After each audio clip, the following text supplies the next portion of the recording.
storm was located near Foodland Park, or near Lake Griffin, and is nearly stationary. Hazard, 60 miles per hour wind gusts. Source, radar indicated. Impact, expects damage to roofs, siding, and trees.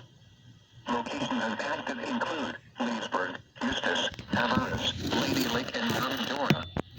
For your protection, move to an interior room on the lowest floor of a building.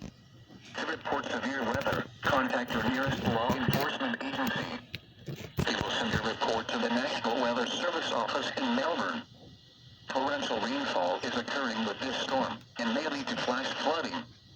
Do not drive your vehicle through flooded roadways.